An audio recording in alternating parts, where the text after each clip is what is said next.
दोस्तों, स्वागत है आपका हमारे यूट्यूब चैनल एजुकेशन पॉइंट में। तो आज हम आपके लिए लेके आए राजस्थान जिला दर्शन सीरीज की अगली क्लास, जिसमें हम बात करेंगे उदयपुर जिले के बारे में। तो उदयपुर जिले से संबंधित आपके जितने भी इम्पोर्टेंट क्वेश्चन हैं उनके बारे में हम आज डिस्कस करने वाले हैं। तो चलो आज की क्लास को स्टार्ट करते हैं। पहला प्रश्न हमारा ये रहा, उदयपुर शहर की स्थापना कब की गई? 1548 ईस्वी में, 1555 ईस्वी में, 1559 में और 1563 ईस्वी में। तो उदयपुर शहर इसकी स्थापना कब की गई? ऑप्शन नंबर सी 1559 ईस्वी में। किस स्थान पर की गई? तो ये है आपके धूनी नामक स्थान पर। अगर प्रश्न पूछा जाए कि उदयपुर शहर की स्थापना किस स्थान पर की गई, तो धूनी नामक स्थान पर। और किसने की? तो उदय सिंह ने की। ठीक है, तीनों प्रश्न ध्यान में रखना है। उदयपुर शहर की स्थापना उदय सिंह ने की, धूनी नामक स्थान पर की और 1559 ईस्वी में की। ठीक है, आगे बात करते हैं अगले प्रश्न की। प्रश्न नंबर 2, फतेह सागर झील का निर्माण किसने करवाया था? सज्जन सिंह ने, फतेह सिंह ने, तेज सिंह ने और कर्ण सिंह ने। तो फतेह सागर झील सर्वप्रथम तो किस जिले में आती है? तो ये पड़ती है आपके उदयपुर जिले में। ठीक है, और इसका निर्माण किसने करवाया था? Option number B Fateh Singh ने। ठीक है, आगे बात करते हैं अगले प्रश्न की। प्रश्न नंबर 3, सज्जनगढ़ पैलेस का निर्माण किस पहाड़ी पर किया गया है? बांसदरा पहाड़ी पर, चिड़ियाटूक पहाड़ी पर, हल्देश्वर पहाड़ी पर और इगल की पहाड़ी पर। तो सज्जनगढ़ पैलेस किस जिले में पड़ता है? तो सज्जनगढ़ पैलेस पड़ता है आपके उदयपुर जिले में। ठीक है, और इसका निर्माण किस पहाड़ी पर किया गया है?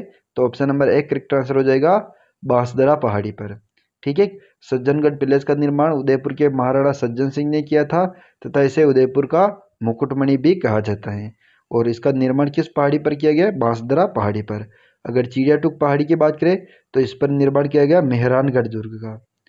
ठीक है, अगर प्रश्न पूछा जाएगा मेहरानगढ़ दुर्ग का निर्माण किस पहाड़ी पर किया गया है, तो चिड़ियाटूक पहाड़ी पर। हल्देश्वर पहाड़ी पर किस दुर्ग का निर्माण किया गया है? तो ये है आपके सिवाना दुर्ग का। ठीक है, सिवाना दुर्ग का निर्माण हल्देश्वर पहाड़ी पर किया गया है तथा सिवाना वर्तमान में किस जिले में पड़ता है? तो ये पड़ता है आपके बालोतरा जिले में। पहले ये बाड़मेर जिले में पड़ता था, लेकिन वर्तमान में किस जिले में पड़ता है? बालोतरा जिले में। ठीक है, ये आपको विशेष ध्यान में रखना है। हल्देश्वर पहाड़ी पर सिवाना दुर्ग स्थित है, जो कि बालोतरा जिले में स्थित है। आगे बात करते हैं तो देखो ईगल की पहाड़ी, इस पर कौन सा दुर्ग बना है? तो ईगल की पहाड़ी पर है आपके जयगढ़ दुर्ग। ठीक है, जो जयपुर शहर में पड़ता है। ये सभी प्रश्न आपको ध्यान में रखना है। सज्जनगढ़ पैलेस बांसदरा पहाड़ी पर, मेहरानगढ़ दुर्ग जो कि जोधपुर में है, चिड़ियाटूक पहाड़ी पर। हल्देश्वर पहाड़ी पर कौन सा है? सिवाना दुर्ग, जो किस जिले में पड़ता है? तो बालोतरा जिले में पड़ता है, जो कि बाड़मेर से अलग होकर एक नया जिला बना है। और ईगल की पहाड़ी पर जयगढ़ दुर्ग है, जो कि जयपुर शहर में पड़ता है। ठीक है, आगे बात करते हैं अगले प्रश्न की। प्रश्न नंबर 4, मेवाड़ का खजुराहो किसे कहते हैं? जग मंदिर को, पंड देवरा को, किराड़ू को और पिछोला झील को। तो मेवाड़ का खजुराहो ये किसे कहते हैं? तो ये है आपके जगत मंदिर या जगत अंबिका मंदिर। ठीक है, जो कि आपके उदयपुर में पड़ता है, इसे कहा जाता है मेवाड़ का खजुराहो। ठीक है, पंड देवरा ये कहाँ पर पड़ता है? तो ये पड़ता है आपके बारां जिले में। जिसे क्या कहते हैं? तो इसे कहते हैं राजस्थान का मिनी खजुराहो। ठीक है, मिनी खजुराहो कहते हैं पंडित देवरा, जो कि बारां जिले में पड़ता है। और किराड़ू जो कि किस जिले में पड़ता है? तो किराड़ू पड़ता है आपके बाड़मेर जिले में। और इसे क्या कहा जाता है? तो इसे कहते हैं राजस्थान का खजुराहो। ठीक है, और पिछोला झील ये भी आपके उदयपुर जिले में पड़ती है। तो राजस्थान का खजुराहो कहते हैं किराड़ू को, जो कि बाड़मेर जिले में पड़ता है। राजस्थान का मिनी खजुराहो बंड देवरा को कहते हैं, जो कि बारां जिले में पड़ता है। और मेवाड़ का खजुराहो कहते हैं जगत अंबिका मंदिर या जगत मंदिर को, जो कि उदयपुर जिले में पड़ता है। आगे बात करते हैं अगले प्रश्न की। प्रश्न नंबर 5, मेवाड़ के किस शासक ने शेरशाह सूरी की अधीनता स्वीकार की थी? रतन सिंह ने, लाखा ने, विक्रमादित्य ने और उदय सिंह ने। तो मेवाड़ के किस शासक ने शेरशाह सूरी की अधीनता स्वीकार की थी? Option number D correct answer हो जाएगा, उदय सिंह ने। ठीक है, मेवाड़ का जो उदय सिंह था उसने शेरशाह सूरी की अधीनता स्वीकार की थी। आगे बात करते हैं अगले प्रश्न की। प्रश्न नंबर 6, मेवाड़ में सर्वप्रथम छापामार युद्ध पद्धति का प्रयोग किसने किया था? उदय सिंह ने, राणा सांगा ने, राणा कुंभा ने और राणा प्रताप ने। तो छापामार युद्ध पद्धति इंपॉर्टेंट क्वेश्चन है, इसका प्रयोग सर्वप्रथम किसने किया था? Option number D correct answer हो जाएगा, राणा प्रताप ने किया था। आगे बात करते हैं अगले प्रश्न की। प्रश्न नंबर 7, मेवाड़ में सर्वप्रथम सोने के सिक्के किसने चलवाए थे? गुहादित्य ने, राणा कुंभा ने, राणा मोकल ने और बप्पा रावल ने। तो मेवाड़ में सर्वप्रथम सोने के सिक्के ये किसने जलवाए थे? Option number D, Bappa Rawal ने। जिसका मूल नाम क्या था? तो इसका मूल नाम था कालभोज या मालभोज। कालभोज या मालभोज भी इसको कहा जाता है, ठीक है। और इसके गुरु का नाम भी कई बार पूछता है, गुरु का नाम था हरित ऋषि, ठीक है। और इसने 734 ईस्वी में चित्तौड़ का शासक था मानमोरी, उसको पराजित करके गोहिल वंश की स्थापना की थी। इसे गोहिल वंश का वास्तविक संस्थापक भी कहा जाता है, ठीक है। बप्पा रावल के बारे में ध्यान रखना है। इसका वास्तविक नाम था कालभोज या मालभोज, इसके गुरु का नाम था हरित ऋषि, और इसने एकलिंग जी के मंदिर का निर्माण करवाया कैलाशपुरी उदयपुर में, ठीक है। और एकलिंग जी को मेवाड़ के कुल देवता के नाम से भी जाना जाता है। यह प्रश्न भी आपको ध्यान में रखना है। आगे बात करते हैं अगले प्रश्न की। प्रश्न नंबर 8, पिछोला झील किस जिले में स्थित है? चित्तौड़गढ़ में, उदयपुर में, कोटा में और बारा में। तो देखो पिछोला झील, इसका निर्माण किसके काल में हुआ? तो राणा लाखा के काल में, ठीक है। किसने करवाया? तो एक था बंजारा था पिच्छू नामक बंजारे ने, ठीक है। राणा लाखा के काल में पिच्छू नामक बंजारे ने पिछोला झील का निर्माण करवाया है, जो किस जिले में पड़ता है? Option number B correct answer हो जाएगा, उदयपुर जिले में पड़ता है, ठीक है। आगे बात करते हैं अगले प्रश्न की। प्रश्न नंबर 9, महाराणा प्रताप का प्रथम बार राज्याभिषेक कहाँ किया गया था? चावंड में, कुंभलगढ़ में, गोगुंदा में और चित्तौड़गढ़ में। तो महाराणा प्रताप, इनका प्रथम बार राज्याभिषेक कहाँ किया गया था? Option number C correct answer हो जाएगा, गोगुंदा में, ठीक है। महाराणा प्रताप के पिता का नाम था उदय सिंह, ठीक है, जिनकी मृत्यु कब हुई थी? 1572 ईस्वी में। और इनका अंतिम संस्कार कहाँ पर किया गया? तो इनका अंतिम संस्कार किया गया आपके गोगुंदा में, ठीक है। और गोगुंदा में ही महाराणा प्रताप का प्रथम बार राज्याभिषेक किया गया था, ये आपको ध्यान में रखना है। और अगर पूछा जाए कि महाराणा प्रताप का विधिवत राज्याभिषेक कहाँ पर हुआ था? तो वो है आपके कुंभलगढ़ दुर्ग में, जो कि राजसमंद जिले में पड़ता है। दोनों बातें ध्यान में रखना है कि महाराणा प्रताप का प्रथम बार राज्याभिषेक कहाँ हुआ था? तो गोगुंदा में। और महाराणा प्रताप का विधिवत राज्याभिषेक कहाँ हुआ है? तो वो है आपके कुंभलगढ़ में, ठीक है। आगे बात करते हैं अगले प्रश्न की। प्रश्न नंबर 10, आयर नदी किस झील में गिरने के बाद बेड़स नदी कहलाती है? फतेह सागर झील, उदय सागर झील, पिछोला झील और जयसमंद झील। तो आयर नदी, ये किस झील में गिरने के बाद बेड़स नदी के नाम से जानी जाती है? ऑप्शन नंबर कौन सा होगा इसमें? Option number B correct answer हो जाएगा, ठीक है। उदय सागर झील है, उसमें गिरने के बाद आयर नदी किस नदी के नाम से जानी जाती है? बेड़स नदी के नाम से, ठीक है। फतेह सागर झील, जिसका निर्माण महाराणा फतेह सिंह ने करवाया था। उदय सागर झील का निर्माण उदय सिंह ने करवाया था, ठीक है। और पिछोला नामक झील का निर्माण पिच्छू नामक बंजारे ने करवाया था राणा लाखा के काल में। और ये तीनों जिले कहाँ पर स्थित है? तो ये तीनों जिले पड़ती है आपके उदयपुर में, ठीक है। और एक विशेष बात है, ध्यान में रखना है, जयसमंद झील जो पहले उदयपुर जिले में पड़ती थी, लेकिन वर्तमान में किस जिले में आती है? सलूम्बर जिले में, ठीक है। जो कि उदयपुर से अलग होकर एक नया जिला बना है सलूम्बर जिला, इस सलूम्बर जिले में आती है जयसमंद झील, ठीक है। ये आपको विशेष ध्यान में रखना है। आगे बात करते हैं अगले प्रश्न की। प्रश्न नंबर 11, मेवाड़ चित्र शैली का स्वर्णकाल किस राजा का काल था? तेज सिंह का, कर्ण सिंह का, जगत सिंह का और अमर सिंह का। तो मेवाड़ चित्र शैली का स्वर्णकाल ये किसके काल था? Option number C correct answer हो जाएगा, जगत सिंह का काल, ठीक है। आगे बात करते हैं अगले प्रश्न की। प्रश्न नंबर 12, भारत का वायसराय लॉर्ड डफरिन उदयपुर कब आया था? 1881 ईस्वी में, 1883 ईस्वी में, 1885 में और 1887 में। तो भारत का वायसराय कौन था? Lord Dufferin. ये उदयपुर कब आया था? तो लॉर्ड डफरिन उदयपुर में आया था, ऑप्शन नंबर सी 1885 ईस्वी में, ठीक है। आगे बात करते हैं अगले प्रश्न की। प्रश्न नंबर 13, एशिया का वियना किसे कहा जाता है? चित्तौड़गढ़ को, जयपुर को, उदयपुर को और बांसवाड़ा को। तो एशिया का वियना ये किसे कहा जाता है? तो ये है आपके ऑप्शन नंबर सी उदयपुर को, ठीक है। एशिया का वियना के अलावा इसे पूर्व का वेनिस भी कहते हैं। इसे झीलों की नगरी के नाम से भी जाना जाता है उदयपुर जिले को। और चित्तौड़गढ़ को क्या कहते हैं? तो इसे कहते हैं राजस्थान का गौरव।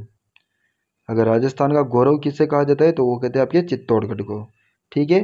जयपुर के कई नाम है, जैसे पूर्व का पेरिस, आगे और बहुत है गुलाबी नगरी, ऐसे बहुत नाम जयपुर के हैं। और बांसवाड़ा को एक विशेष नाम से जाना है, 100 टापुओं का शहर, 100 टापुओं का शहर, ठीक है। 100 टापुओं का शहर किसे कहते हैं? तो बांसवाड़ा को कहा जाता है। आगे बात करते हैं अगले प्रश्न की। प्रश्न नंबर 14, राज्य का प्रथम ह्यूमन एनाटॉमी पार्क कहाँ स्थित है? जयपुर शहर में, जोधपुर शहर में, कोटा में और उदयपुर में। तो राज्य का प्रथम ह्यूमन एनाटॉमी पार्क, ठीक है, ये किस जिले में है? तो option number D correct answer हो जाएगा जयपुर में। ठीक है, इंपॉर्टेंट क्वेश्चन है, ध्यान में रखना है कि राज्य का प्रथम ह्यूमन एनाटॉमी पार्क उदयपुर जिले में स्थित है। आगे बात करते हैं अगले प्रश्न की। प्रश्न नंबर 15, आहड़ सभ्यता किस जिले में स्थित है? ठीक है, सलुम्बर में, उदयपुर में, डूंगरपुर में और जयपुर शहर में। तो आहड़ सभ्यता ये किस जिले में स्थित है? Option number B correct answer हो जाएगा उदयपुर जिले में। ठीक है, तो देखो आहड़ सभ्यता से संबंधित इंपॉर्टेंट फैक्ट के बारे में डिस्कस कर लेते हैं हम। तो आहड़ सभ्यता, ठीक है, इससे संबंधित इंपॉर्टेंट फैक्ट है आहड़ सभ्यता ये किस नदी के किनारे विकसित हुई? तो आयड़ नदी, इसके किनारे आहड़ सभ्यता विकसित हुई। जिला कौन सा है? तो जिला है आपके उदयपुर जिला। ठीक है, इसको उपनाम कौन कौन से हैं? एक तो इसे कहते हैं मृतकों का टीला, दूसरा उपनाम है धूलकोट, एक और आगाटपुर के नाम से भी जाना जाता है इसको। ठीक है, आगाटपुर के आगाट दुर्ग के नाम से भी आहड़ सभ्यता को जाना जाता है। और विशेष में ध्यान रखना है कि ताम्रवती नगरी के नाम से इसे जाना जाता है। ठीक है, अगर प्रश्न पूछा जाए कि ताम्रयुगीन सभ्यता की जननी किसे कहते हैं? तो कहते हैं गणेश्वर सभ्यता को, जो कि वर्तमान में नीमका थाना जिले के अंतर्गत आता है। और प्रश्न पूछा जाएगा ताम्रवती नगरी किसे कहा जाता है? तो ये ध्यान में रखना है आपको कि ताम्रवती नगरी कहते हैं आहड़ सभ्यता को। ठीक है, आगे बात करते हैं अगले प्रश्न की। प्रश्न नंबर 16, उदयपुर जिले का शुभंकर है कब्र बिज्जू, मरु लोमड़ी, उदबिलाव और शाहीन। तो उदयपुर जिले का शुभंकर कौन सा है? ऑप्शन नंबर एक करेक्ट आंसर हो जाएगा कब्र बिज्जू। ठीक है, कब्र बिज्जू उदयपुर जिले का शुभंकर है। मरु लोमड़ी ये किस जिले का शुभंकर है? तो ये है आपके बाड़मेर का शुभंकर। ठीक है, बाड़मेर का शुभंकर मरु लोमड़ी। उदबिलाव कहाँ का शुभंकर है? तो ये है आपके कोटा का। ठीक है, और शाहीन कहाँ का शुभंकर है? तो शाहीन है आपके भरतपुर का। ये भी आपको ध्यान में रखना है। ठीक है, उदयपुर जिले का शुभंकर कब्र बिज्जू, बाड़मेर जिले का शुभंकर मरु लोमड़ी, कोटा जिले का शुभंकर उदबिलाव, भरतपुर का शुभंकर शाहीन। ठीक है, आगे बात करते हैं अगले प्रश्न की। प्रश्न नंबर 17, केसरिया नाथ जी का मंदिर कहाँ स्थित है? उदयपुर में, चित्तौड़गढ़ में, बाड़मेर में और डूंगरपुर में। तो केसरिया नाथ जी का मंदिर, इन्हें एक और नाम से जाना जाता है ऋषभ देव जी का मंदिर। ठीक है, ऋषभ देव इस नाम से भी इसे जाना जाता है केसरिया नाथ जी को। और इनका मंदिर कहाँ पर स्थित है?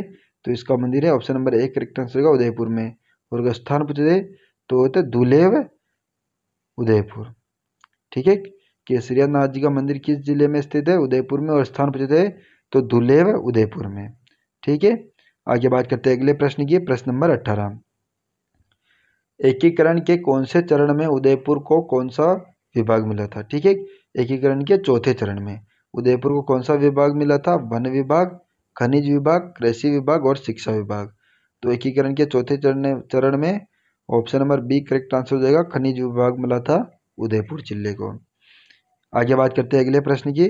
प्रश्न नंबर 19, पटवारी व ग्राम सेवकों का प्रशिक्षण केंद्र स्थित है चित्तौड़गढ़ में, जयपुर शहर में, जोधपुर शहर में और उदयपुर में। तो एक तो है पटवारी और दूसरा है ग्राम सेवक, इन दोनों का प्रशिक्षण केंद्र कहाँ पर है? तो option number D correct answer हो जाएगा उदयपुर में। ठीक है, और अगर स्थान पूछे तो ये है आपके देबारी। देबारी उदयपुर में पटवारी तथा ग्राम सेवकों का प्रशिक्षण केंद्र स्थित है। आगे बात करते हैं अगले प्रश्न की। और आज का अंतिम प्रश्न है हमारा का अंतिम प्रश्न ये रहा, राजस्थान के एकीकरण के समय मेवाड़ का पॉलिटिकल एजेंट कौन था? तो इस प्रश्न के बाद हम उदयपुर जिले से संबंधित इंपॉर्टेंट फैक्ट के बारे में डिस्कस करेंगे। तो चलो, कौन सा था? कर्नल ईडन, दूसरा है मैग मॉसन, तीसरा है मेजर बर्टन और चौथा है सावर्स। ठीक है, तो राजस्थान के एकीकरण के समय मेवाड़ का पॉलिटिकल एजेंट कौन था? तो मेवाड़ का पॉलिटिकल एजेंट था आपके option number D major Sawers. ठीक है, कर्नल ईडन ये कहाँ का पॉलिटिकल एजेंट था? तो ये था आपके जयपुर का। जयपुर का कौन था? Political agent. ठीक है, मैग मॉसन ये था आपके मारवाड़ का, जोधपुर का पॉलिटिकल एजेंट। ठीक है, जोधपुर का पॉलिटिकल एजेंट। तीसरा था मेजर बर्टन, ये था आपके कोटा का पॉलिटिकल एजेंट।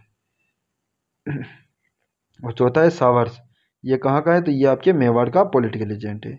ठीक है, चारों बातें ध्यान में रखनी है आपको। आगे बात करते हैं अगले, चलो स्टार्ट करते हैं आज के हम उदयपुर जिले से संबंधित इंपॉर्टेंट फैक्ट के बारे में। तो उदयपुर जिला, उपनाम कौन कौन से हैं उदयपुर जिले के? तो पहला तो है जिलों की नगरी, ठीक है। अगर प्रश्न पूछा जाए कि जिलों की नगरी किसे कहते हैं, तो वो कहते हैं आपके उदयपुर जिले को। दूसरा है एशिया का वियना, अगर एशिया का वियना किसे कहते हैं, तो वो कहते हैं आपके उदयपुर जिले को। तीसरा है फाउंटेन और माउंटेन का शहर, ये भी किसे कहते हैं, उदयपुर को। और चौथा है पूर्व का वेनिस, ये भी कहते हैं आपके उदयपुर को, ठीक है। तो उदयपुर के उपनाम कौन कौन से हैं? झीलों की नगरी, एशिया का वियना, फाउंटेन व माउंटेन का शहर और पूर्व का वेनिस। आगे बात करते हैं देखो अगले फैक्ट की। तो अगला फैक्ट हमारा ये रहा प्रमुख मंदिर, ठीक है। उदयपुर में कौन कौन से मंदिर हैं? तो उदयपुर के प्रमुख मंदिर के बारे में देख लेते हैं। तो सबसे पहले तो हम केसरिया नाथ जी का मंदिर, ठीक है, जिन्हें ऋषभ देव जी का मंदिर भी कहते हैं, और इनका मंदिर बना है, अगर स्थान पूछे तो ये आपके धुलेव उदयपुर में, ठीक है। दूसरा मंदिर है साहस बहू का मंदिर, जिसे सहस्त्र बाहू का मंदिर भी कहते हैं, ये भी पड़ता है आपके उदयपुर जिले में। तीसरा है जग मंदिर, ये भी उदयपुर जिले में स्थित है। चौथा है एकलिंग जी का मंदिर, इसका निर्माण बप्पा रावल ने करवाया था, तथा ये किस जिले में है, तो कैलाशपुरी उदयपुर में। चौथा है आमजा माता का मंदिर, अगला है। तो आमजा माता का मंदिर स्थान पूछा जाए तो रीछड़ा, ठीक है। रीछड़ा जो किस जिले में पड़ता है, उदयपुर जिले में पड़ता है। अगला है जगत अंबिका मंदिर, जिसे मेवाड़ का खजुराहो भी कहते हैं, और ये पड़ता है आपके उदयपुर जिले में। अगला लास्ट है मच्छंदर नाथ मंदिर, ठीक है, जो किसके लिए प्रसिद्ध है, तो मच्छंदर नाथ मंदिर अपनी साजियों के लिए प्रसिद्ध है, ठीक है। और ये किस जिले में है, तो उदयपुर जिले में स्थित है। आगे बात करते हैं अगले फैक्ट की। तो अगला फैक्ट हमारा ये रहा, देखो उदयपुर जिले की जो प्रमुख झीलें हैं उनके बारे में अगला फैक्ट है। तो उदयपुर को सर्वप्रथम तो झीलों की नगरी के नाम से भी जाना जाता है। यहाँ की प्रमुख झीलें कौन कौन सी हैं? तो देखो सबसे पहले तो पिछोला झील, अगर प्रश्न पूछा जाएगा पिछोला झील किस जिले में है, तो उदयपुर जिले में। और किसके काल में इसका निर्माण कराया, तो राणा लाखा के काल में इसका निर्माण करवाया गया, तथा पिच्छू नामक बंजारे ने इसका निर्माण किया था। अगला है फतेह सागर झील, जिसका निर्माण फतेह सिंह ने करवाया था, तथा उदयपुर जिले में स्थित है।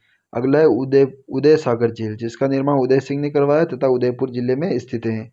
अगला है स्वरूप सागर झील, ये भी आपके उदयपुर जिले में पड़ती है। सोम कागदर झील, ये भी उदयपुर जिले में पड़ती है, ठीक है। तो उदयपुर के प्रमुख जिले कौन कौन से हैं? पिछोला झील, फतेह सागर झील, उदय सागर झील, स्वरूप सागर झील और सोम कागदर झील। आगे बात करते हैं अगले फैक्ट की। तो अगला फैक्ट देखो हमारा ये रहा विशेष, ठीक है। विशेष के बारे में ध्यान रखना है, बहुत ही इंपॉर्टेंट क्वेश्चन है इसके अंदर।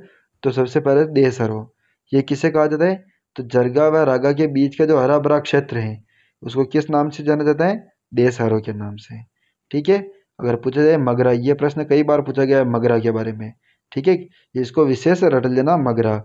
उदयपुर का जो उत्तरी पश्चिमी क्षेत्र है उसे कहते हैं मगरा, ठीक है। अगला है भोमट, किसे कहते हैं, तो ये आपके भील या उदयपुर का जो भील आबादी क्षेत्र है उसे कहते हैं भोमट, ठीक है। और बोराट का पठार, ये भी कई बार पूछा गया प्रश्न है कि बोराट का पठार कहाँ स्थित है, तो गोगुंदा से कुंभलगढ़ के बीच में बोराट का पठार स्थित है, ठीक है। ये आपको ध्यान में रखना है, देशहरो, मगरा, भोमट और बोराट का पठार। आगे बात करते हैं अगले फैक्ट की। तो आज का अंतिम फैक्ट है हमारा ये। तो देखो अंतिम फैक्ट कौन सा है, देश हितैषणी सभा, ये कहाँ पर स्थित है, तो उदयपुर में स्थित है, ठीक है। इसकी स्थापना किसने की, कब करवाई गई, तो 2 जुलाई 1877 को देश हितैषणी सभा की स्थापना की गई थी, ठीक है। इसकी स्थापना किस स्थान पर हुई थी, तो उदयपुर जिले में देश हितैषणी सभा की स्थापना हुई थी, ठीक है। इसके संस्थापक कौन थे, तो मेवाड़ के महाराणा सज्जन सिंह इसके संस्थापक थे, जिन्होंने सज्जनगढ़ पैलेस का निर्माण भी करवाया था बांसदरा पहाड़ी पर, ये भी आपको ध्यान में रखना है, ठीक है। और आगे बात करते हैं उद्देश्य क्या था, तो देश हितैषणी सभा, इसका प्रमुख उद्देश्य था राजपूतों में वैवाहिक समस्या है उनका समाधान करना, ठीक है। देश हितैषणी सभा के बारे में 4 इंपॉर्टेंट फैक्ट है, और इन चारों में से आपके प्रश्न आएगा। तो देखो स्थापना कब हुई थी, 2 जुलाई 1877 ईस्वी को।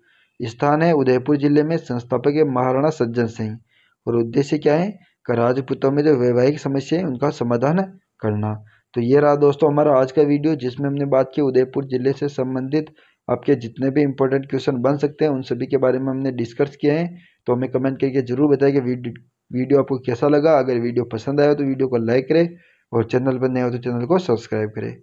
थैंक यू, जय हिंद, जय भारत।